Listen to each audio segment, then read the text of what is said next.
Vladimir Putin has been ruling Russia since 1999. In that time, he shaped the country into an authoritarian and militaristic society.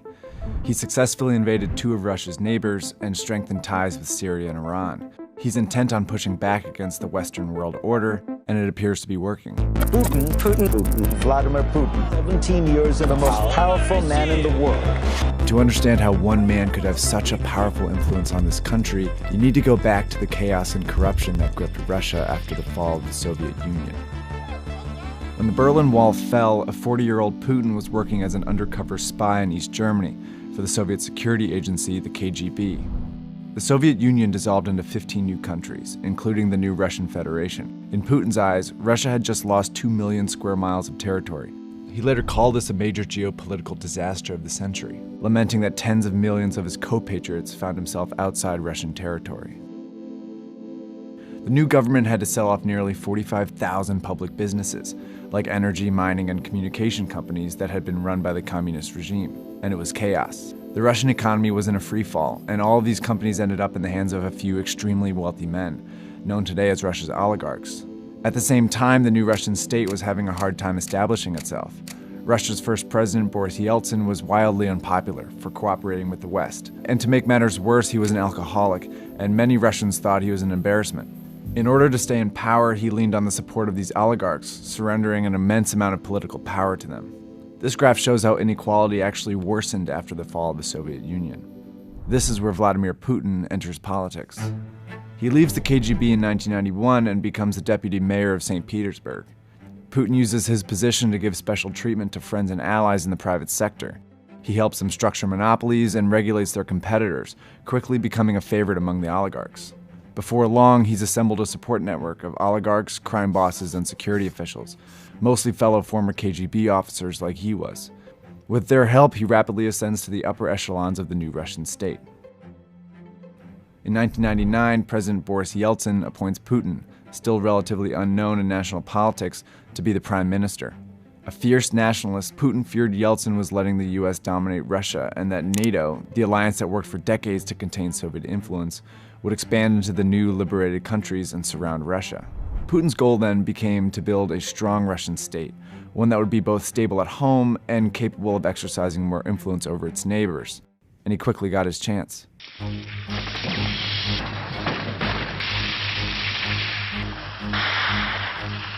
During the post-Soviet chaos, there was escalating violence in Chechnya, a region that had informally seceded from Russia in the mid-90s.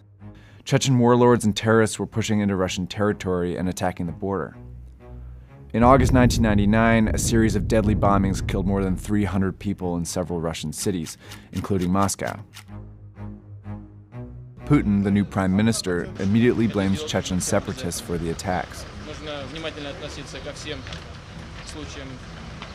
He regularly appears on Russian television, claiming he will avenge Russia.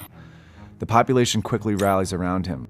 Putin's approval ratings jump from 2% before the bombings to 45% after the bombings. Journalists later uncovered evidence that suggests Russian security services could have been complicit in the Moscow bombings, perhaps knowing they would spark support for a strong man like Putin. But a closed-state investigation quickly quashed any dissenting theories.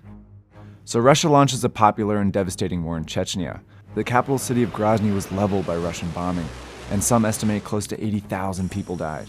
And in less than a year, Russia successfully brings Chechnya back under its control. In December 1999, Yeltsin suddenly resigns, making Putin the interim president. In May, during the bloody campaign in Chechnya, Putin wins the presidential election. He begins to shape the Russian state to his vision. Patronage and corruption remain some of his key tools, but he quickly suppresses the oligarchs under his rule.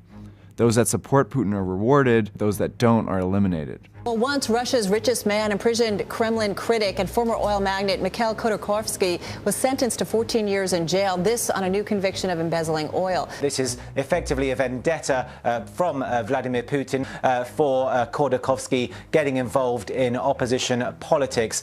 With the oligarchy tamed, Putin was now free to move his vision outside of Russia's borders. At the time, relations with the US were fairly good. Putin even vacationed at George W. Bush's summer home. I looked the man in the eye. I found it to be very straightforward and trustworthy. But things were about to change. In August 2008, Russia invades Georgia, a former Soviet republic. It's a display of aggression and strength on behalf of pro-Russian separatists there. Russia quickly annexes 2 small parts of Georgia, drawing condemnation from all over the world. Interestingly, though, Putin was not president during the invasion. See, the Russian constitution says a president can only serve 2 consecutive terms, but sets no limit on the total number of terms one can serve. So Putin took the prime minister role again, when his hand-picked successor Dmitry Medvedev served as president. When Obama is elected U.S. president in 2008, he attempts to reset relations with Russia, and they make some progress, most notably to limit both countries' nuclear arsenals.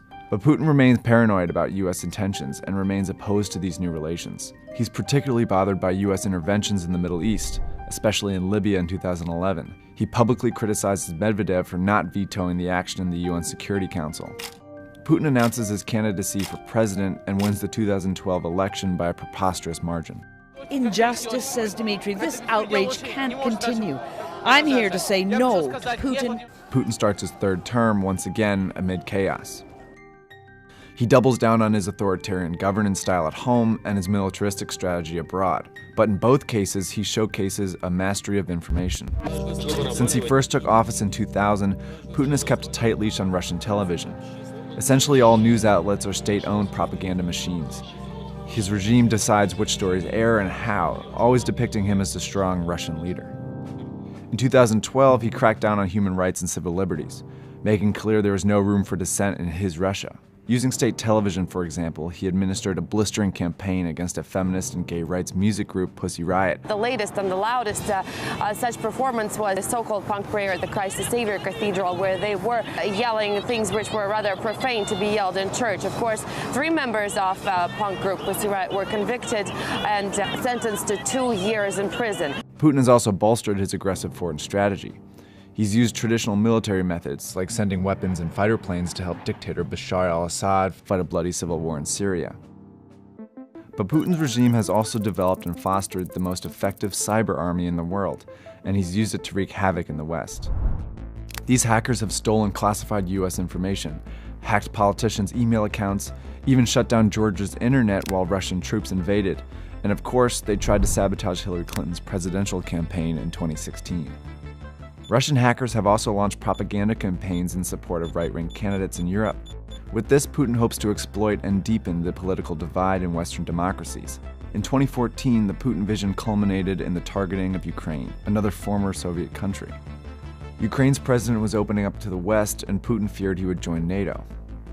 So Russian hackers launched a propaganda campaign against him, stoking protests in the pro-Russia eastern part of the country. He then sent in disguised Russian troops, and before long, violence erupts.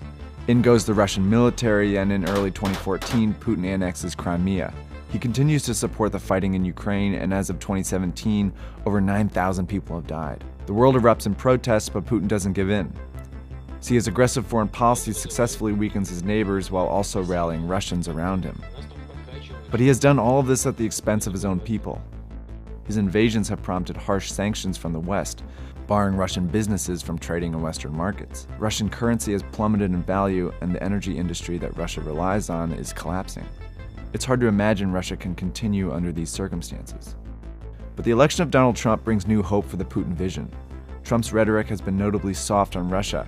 He could lift sanctions and weaken NATO, potentially freeing up space for Putin's Russia to become a dominant power once again.